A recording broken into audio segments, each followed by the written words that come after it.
Hello and welcome to the City of Ottawa podcast series, OttaTalk, where we talk about city programs, projects, and initiatives. Today, we OttaTalk about paramedics in our community. Our theme music to start the show is titled Gravity Wins by Rob Hargadon. We start and end every podcast with a local artist featured on the City Sounds playlist on SoundCloud.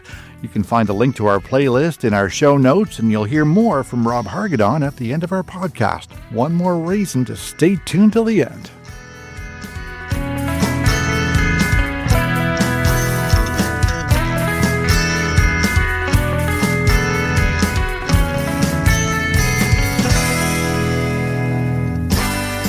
My name is Marlene Alt. I'm a Senior Communications Officer with Public Information and Media Relations.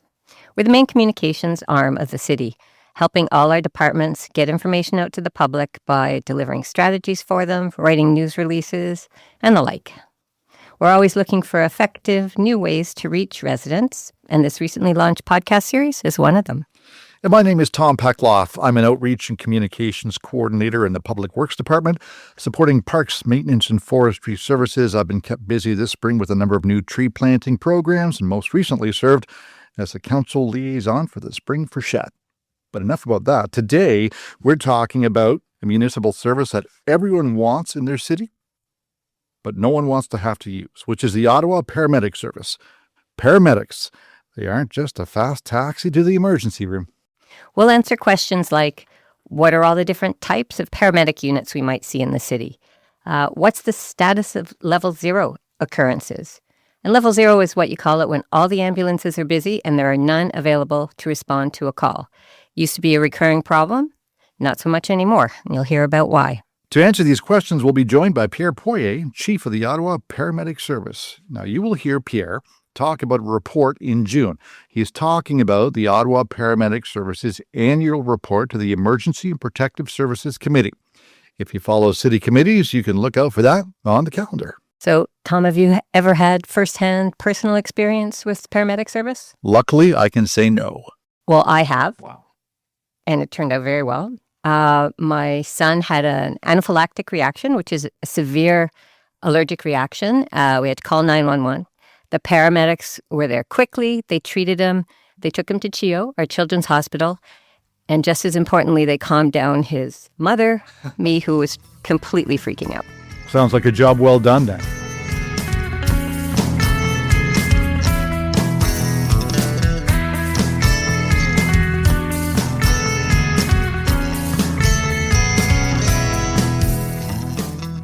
Pierre Poirier is the Chief of the Ottawa Paramedic Service. He has more than 30 years of experience in paramedicine, including 8 years with the Air Ambulance Service, STARS, and that's an acronym for Shock Trauma Air Rescue Service. Pierre is a trained advanced care paramedic and also holds a Master of Business Administration from the University of Alberta. Pierre, welcome to OttaTalk. Hey, good morning, everyone. So, Pierre, tell us about your experience with STARS. STARS, I did that in the 1990s. It was an exciting time. I worked as an advanced care paramedic and as a critical care paramedic at the time. It was kind of a really exciting time. It was a new era in terms of helicopter medicine. It was really kind of exciting to be in Alberta at the time. It was a boom cycle in the province. And I was fortunate enough to work with STARS and attend various calls throughout northern Alberta. Can I ask, you mentioned advanced care and critical care paramedics? I don't know the difference. Is that critical is that a short answer? No, actually, it's a longer answer. But a critical care paramedic has an advanced set of skills over and above what an advanced care paramedic does. And it may be dealing with different, basically, art lines or different pieces of equipment that are attached to patients. And oftentimes it's ICU patients that are being transported hospital to hospital. And that's kind of where you use critical care paramedics, is when you're talking about patients who may have different kind of equipment attached to them, be it a PICC line and various other things. Now, this probably isn't your favorite topic, but we'd like to ask about level 0. Can you explain what it means and how it's being managed? Well, actually, level zero is one of my favorite topics. I've lived it for a number of years, and I'm kind of excited to say that things have gotten much better, significantly better in the last 6 months or so. Throughout the pandemic, made everything worse. So what was a problem that's been brewing for the last 15, 20 years through the pandemic became, really a crisis. And in the last couple of years, it's really gotten a good focus from the Ministry of Health. And there was a shared interest from the hospitals, from our paramedic service, and there really was a hard look at what can we do better to improve this. And we worked together with the hospitals. I give the hospitals credit for really improving things. They've changed processes. Of particular note, they've increased their ability to improve the flow within the hospital. And that has really been a positive impact. So in the last 6 months, what was, I would say, a disaster has improved significantly. And, our community is benefiting from that. That paramedics are not spending hours on end in the hospital. They're spending minutes. And anytime we're less than an hour, that's an incredibly positive thing. I'll be reporting more on that as part of our annual report in June. But really, I'm excited about the improvement in level zero events and the fact that they've almost disappeared because offload delay at the hospital has been diminished significantly. This is really a positive impact for our community. Yeah, that's excellent news. And it sounds like it was a collaborative effort on the part of the paramedic service and at the hospital end as well. Yeah, correct. It has been collaborative. The hospitals, they actually went down to North York General down in Toronto, and they looked at why are they able to offload patients quickly. They came back to Ottawa and said, well, if we do this, this, and this, that'll improve the flow of patients. And what's happened is that actually exactly that's what's happened, is that they've made some internal changes, improving the flow within the hospital. We've worked with the hospitals to actually improve how patients are managed within the hospital, such that, oftentimes a patient who was on a stretcher would have to remain on a stretcher. Well, we said, why is that so? So often a patient who maybe come in on a stretcher, maybe put in a chair or in a jerry chair in the waiting room, relieving the paramedic crew to get back into the community. We've also had it where, patients are brought directly into the waiting room, and that relieves our paramedic crew from having to stay with the patient. So these are all been positive changes in the last 6 months that truly benefit our community. That is good news. And that all plays in, I guess, then to the medical priority dispatch system. Is that basically what we're talking about? The MPDS, as we like to use acronyms in the city? MPDS, Medical Priority Dispatch System, was put in place on April 11th last year. It's been a fantastic improvement. Prior to that date of the new system, the old system prioritized about 3/4 of our calls as highest priority. So we were always chasing calls around the city. And often when they're over prioritized, we'd be chasing a call that'd be of a lower priority. And then we'd have difficulty getting to calls of a higher priority. And what I mean by that is a higher priority might be a choking infant or somebody who's unconscious, unresponsive. This new system is much better at prioritizing calls. It's only about half of the calls that have a highest priority. And because of that, we have capacity now to make sure that we get to those most important calls in our community. The other part of that is that lower priority calls may be held in the queue, which means they may be held for a few minutes while we take care of those choking infants, heart attacks, the calls that matter to people in terms of lives. Not saying that all calls aren't important, but there are calls that are more important. Sure, this builds efficiency then too in the whole system. Yeah, so our whole system, or I'd say our whole service delivery to the community has improved as a result of this. It's been a fantastic addition. And not only that, this new algorithm also provides opportunity for us to do other really interesting things. And one of those interesting things is we may actually do a secondary triage on some of these calls, where you may talk to an advanced care paramedic who may in the future evaluate this call and say, hey, maybe we can arrange something at the pharmacy for you to pick up a medication. Maybe we can hook you up with a physician who's online who can provide further guidance. All with the idea is that not everybody has to go to the emergency department. And that really is one of these prime objectives of our service, is to provide the care where it's best needed. And if we can provide it in the home, or we can provide you an alternate site or a destination to get that care, this is fantastic. So it's a great opportunity for us right now. So, Pierre, when I think of paramedics, in my head, I'm picturing an ambulance on the road, sirens, lights blazing. But I understand there are other modes of delivery for paramedicine. Can you tell us a bit about some of the others? Yeah, it's a great question because it's one of my favorite topics is that, the community thinks of a paramedic or thinks of what we do as a vehicle, which is an ambulance. One of the challenges I have is to rebrand who we are and frame it with respect to, or frame it as part of healthcare, that what you're actually asking for when you dial 911 is for the professional, which is the paramedic. We're trying to frame the Ottawa Paramedic Service in light of the individual who provides the care, not in terms of a vehicle that is just there as a mode of conveyance. So it really is an exciting time for us to change the perspective of the service we provide to our community. We're providing a healthcare service. Whether or not we transport you to the hospital is secondary. For the most part, we don't have to. 1% of our calls are life and death. The other 99% there's options. We could look at providing care in the home. We could look at hooking you up with another service delivery. And whether or not you go to the hospital is really secondary. We can find other ways of providing fantastic health care where you're at without taking you to the hospital.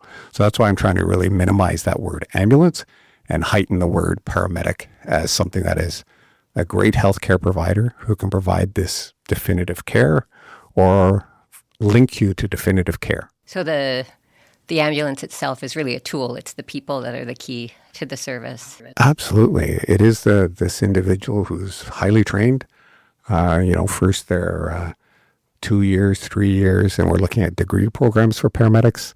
Because healthcare is in such in a crisis, in a mess, that 50 years ago, people talked about physicians with a handbag who went to do home visits. Well, that's what a paramedic is today. And the skill level, the training is fantastic.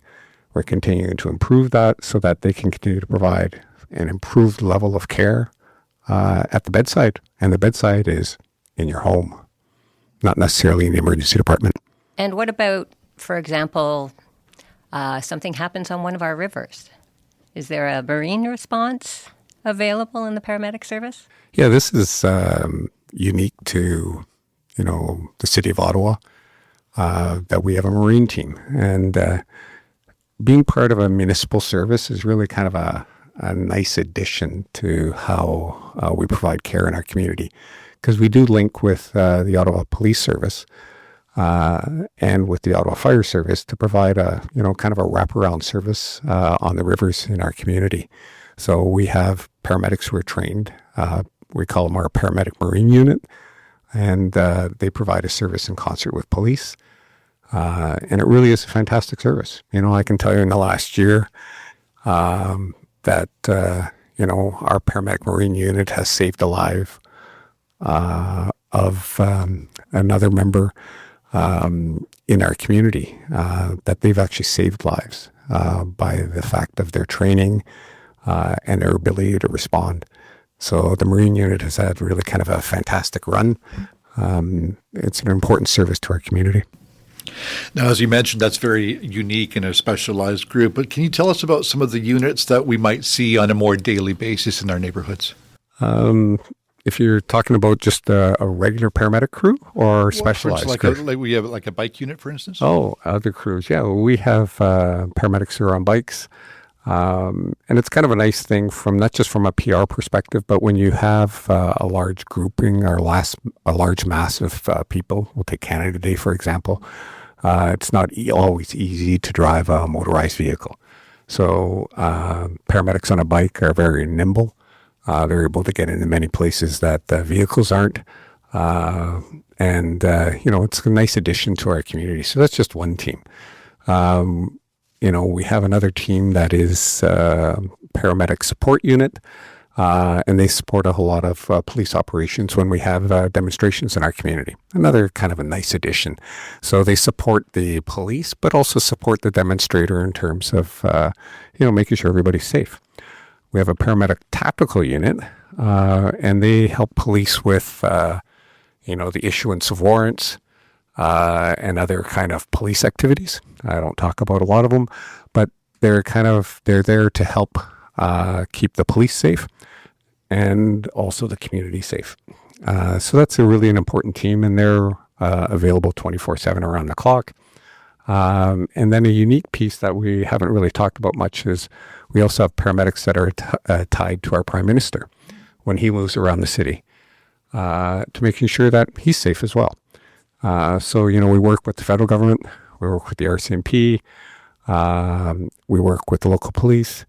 I'd also say that our tactical unit has worked with the National Emergency Response Team. So we have all these layers where we're linked to federal agencies, provincial agencies, and municipal agencies.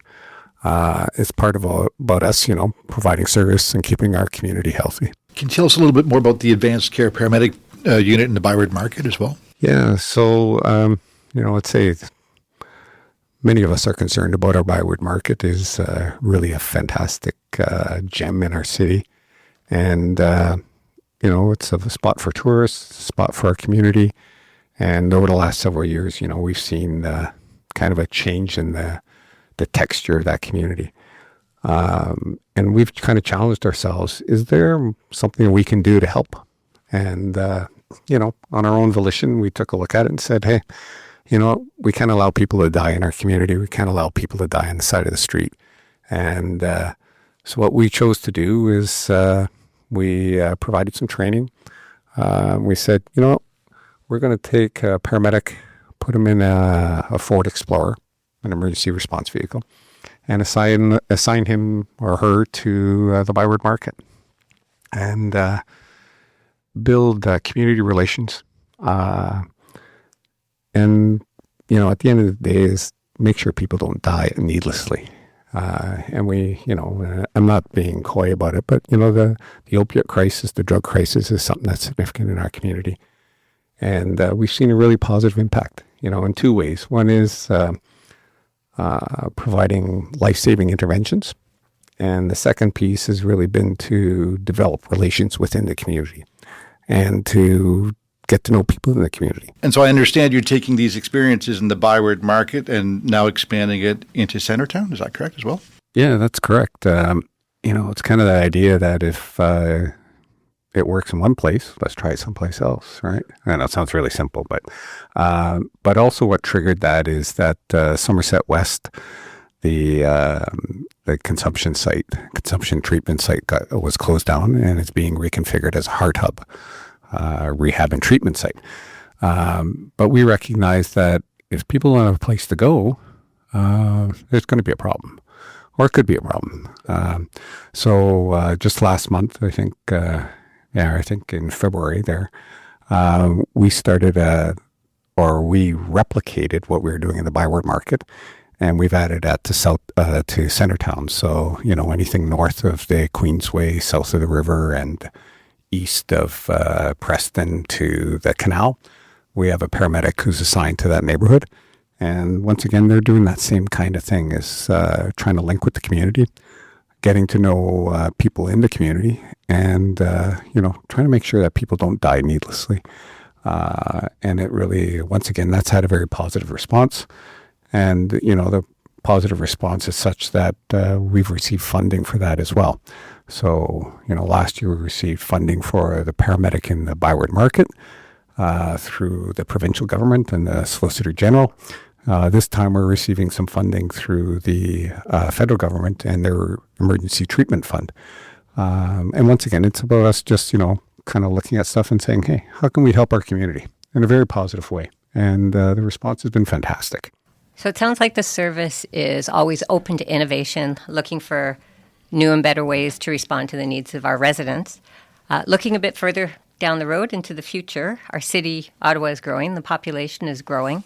What do the paramedics have to do to accommodate that, to keep up and continue the high level of service? Yeah, one of my favorite topics is, we're stacking paramedics like cordwood on Don Reed Drive. What were full lockers are now half lockers.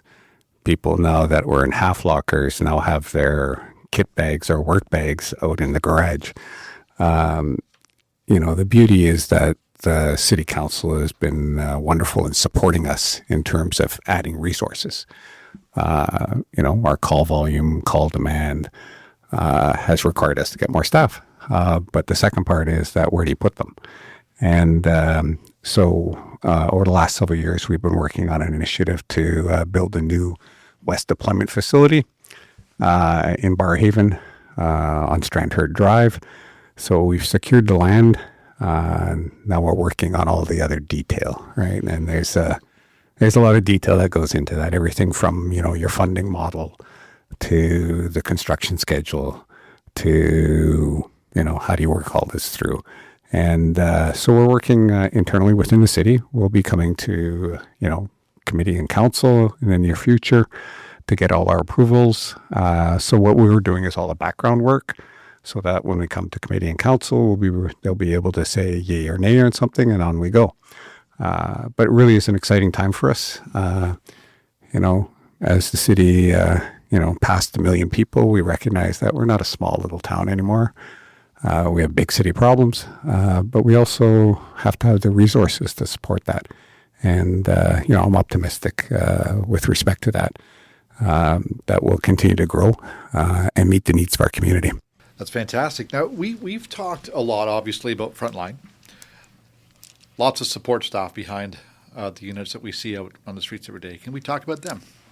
What does that look like? Yeah, it's like a lot of things. The community sees the pointy end of the stick, and they really don't care about. Well, I shouldn't say it that way. They may not necessarily have the appreciation for all that takes place underneath. You see the calmness of the duck on the water, but you don't see its little feet paddling really hard underneath. To make it work for us, it takes a back office. And, just recently I was at a retirement for one of our equipment and supply technicians, 17, 20 years on the service. And, it's just a recognition of the fantastic work they do. Everything from, the cleaning of the vehicles, the restocking of the vehicles, but also these other nuanced things where they attend major events in support of the paramedics who are on the front line. So like a Canada Day, when you see our bus at the Cenotaph, it'll probably be an equipment and supply technician is providing support there and providing logistics support, everything from radios to equipment. And it really is kind of a nice feature there. They're also part of our teams to support the tactical unit. And they're an important piece to always have that first layer right behind what we see as the public, as the paramedic, is to see all these little feet under the water in a very important way that take care of, or provide the service to the individual who is providing the service. So that's the equipment and supply technicians. I don't think we talked a little bit about MPDS, and that are the individuals who work in our communications center, the ambulance communications officers. Their training is 12 to 24 months. It really is kind of a fantastic bit of work. What the public sees is this 911 call and an individual asks you questions. That's one part of the job. The second part of the job is actually working through the detail of to who do we sign that call? How is that call assigned? What priority is assigned to it? What other resources may be assigned to that call? And it becomes really a complicated process in our communications center.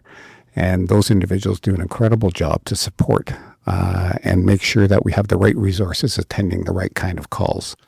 And really kind of a fantastic piece is that communications center and the ambulance communications officers and the work that they do to contribute to, the health of our community.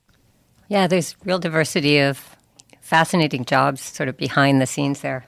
I might consider a career change if this podcast host thing doesn't really work out. But maybe you could just tell us briefly how someone would get started in the field, including getting youth interested. So early on, before kind of college age, even. Yeah, a couple of years ago, we started this PAW camp, paramedic awareness camp for 13 to 17-year-olds, I think. And it's about recruiting people young. No different than the McDonald's versions of making sure your kids want to go to McDonald's for that next hamburger. Let's start growing paramedics in their teens. And so that's been very positive. It's also been an excellent way of allowing the broader community to see who we are. So that's one of us kind of creating that awareness for the community. Algonquin and La Cité, the two colleges here in Ottawa, both have paramedic programs. I can tell everyone that I don't know a paramedic who doesn't have a job, right? It is a fantastic work. It's a fantastic opportunity. There is plenty of work out there. It's about 2 to 3 to 4 years of training. I'm hopeful that we'll have degree programs in the next soon here in our community as well. So it really is kind of an excellent career for an individual here. I look forward to more and more that we have degreed paramedics. Fantastic. Well, Pierre, thank you so much for joining us today. Thank you for the opportunity. You can find more information about Ottawa Paramedics and our program services on ottawa.ca/paramedics. This is the end of the podcast, but not the end of the conversation. Remember to visit ottawa.ca for more information about the programs you heard about here. Be on the lookout for upcoming announcements about more City of Ottawa podcasts. That's when we OttaTalk about something completely different. To play us out, here's a little more of Gravity Winds by Rob Hargadon.